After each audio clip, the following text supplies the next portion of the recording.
Legend సినిమాతో జగపతి బాబు career కొత్త turn తీసుకుందని చెప్పాలి. అప్పటి వరకు హీరోగా నటించిన ఆయన విలన్గా ప్రేక్షకుల్ని మెస్మరైజ్ చేశారు. హీరోగా ఫిమేల్ ఫాలోయింగ్ సంపాదించుకున్న Jagapathi Babu salt and pepper look, dressing style, stylish యాక్టింగ్తో విలన్గా కూడా ఫిమేల్ ఫాలోయింగ్ని సంపాదించుకున్నాడు. వరుసగా నెగిటివ్ షేడ్ ఉన్న పాత్రలు చేస్తున్న ఆయన మళ్ళీ హీరోగా యూటర్న్ తీసుకోబోతున్నారండోయ్. జగపతి బాబు హీరోగా నటించబోయే కొత్త చిత్రం నవంబర్లో సెట్స్ పైకి వెళ్ళనుంది.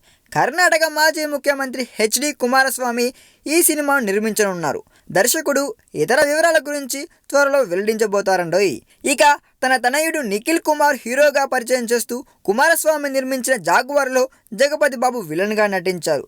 జాగ్వర్తో నాకు మంచి మిత్రుడు లభించాడని కుమారస్వామిని ఉద్దేశించి ఇటీవల ఆడియో వేదికలో జగపతి బాబు వ్యాఖ్యానించిన విషయం అందరికీ గుర్తుండే ఉంటుంది. మరి చూడాలి వీళ్ళిద్దరి మధ్య సాన్నిహిత్యం ఆ సినిమాని ఎంత దూరం తీసుకెళ్తుందో.